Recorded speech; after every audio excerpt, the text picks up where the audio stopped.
Hi viewers, ఈరోజు మనం డిఎస్లో కంటెంట్లో భాగంగా TH creations 8th class social studies history lesson 3 part 2లోని కొన్ని అంశాలను గ్రామీణ ప్రాంతాల పరిపాలన అనే లెసన్ నుంచి చర్చిద్దాం.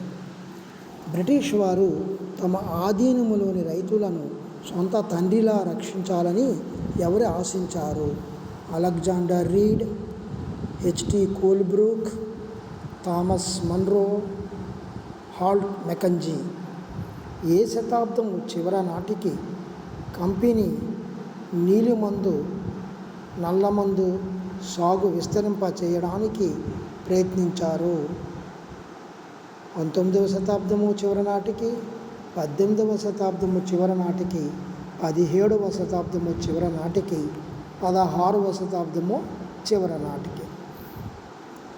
ఈ క్రింది వాణిలో సరిగా జతపరిచినవి ఏవి? బెంగాల్లో జనుము, అస్సాంలో తేయాకు, యునైటెడ్ ప్రావిన్స్లో చెరుకు, ప్రస్తుత ఉత్తరప్రదేశ్, పంజాబ్లో గోధుమ, మహారాష్ట్ర, పంజాబ్లో పత్తి, మద్రాసులో వరి. పైవన్నీ సరైనవే. ఆంధ్రప్రదేశ్లో ఏ ప్రాంతంలో నేత పనివారికి సృష్టించిన కలంకారీ ముద్రణను చూపుతున్నది? విశాఖపట్నం, కొండపల్లి, పోచంపల్లి, మచిలీపట్నం. పూల డిజైన్తో కూడిన ముద్రణను బ్రిటన్కు చెందిన ప్రముఖ కవి, కళాకారుడు రూపొందించినది. William Morris, Alexander, Thomas Munro. పైవేవీ కావు.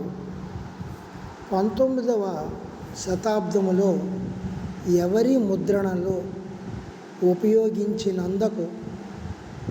ఉపయోగించినందుకు భారతదేశంలో సాగు చేసి పండించిన నీలిమందు మొక్క నుండి తయారు చేశారు.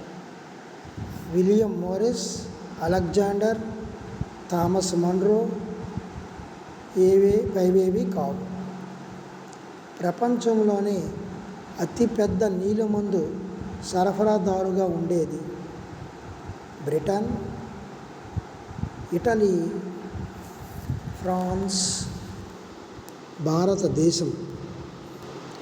ఏ రంగుల తయారీ కోసం వోడ్ అనే మరో మొక్కపై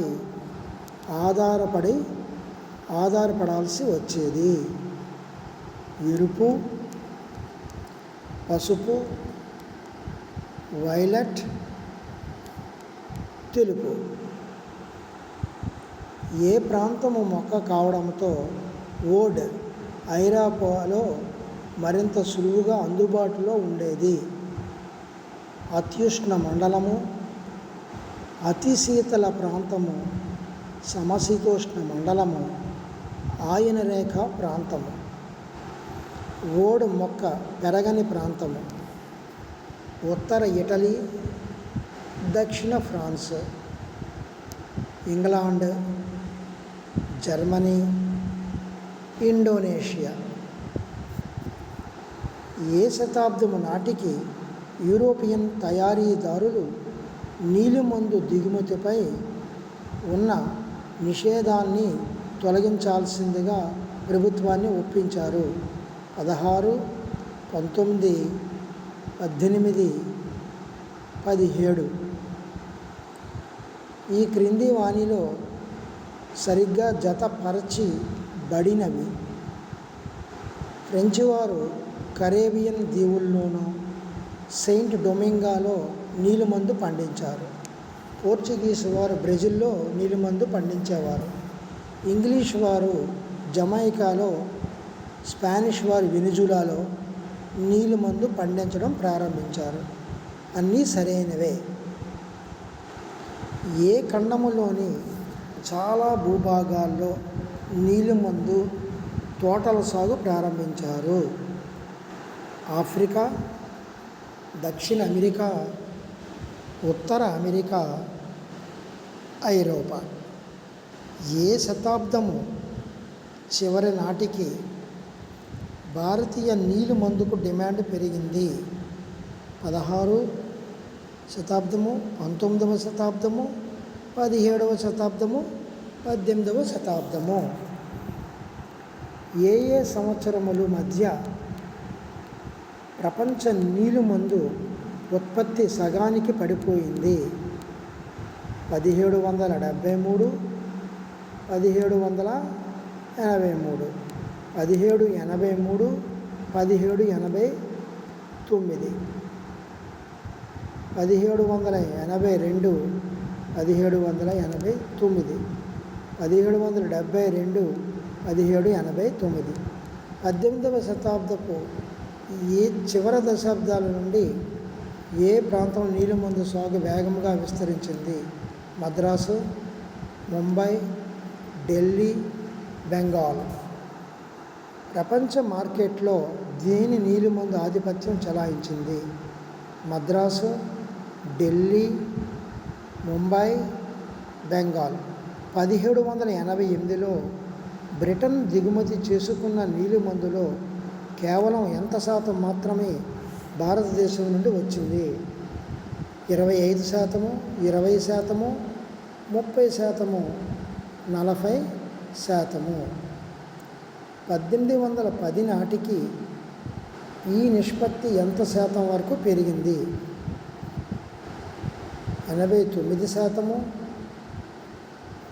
95%, 90%,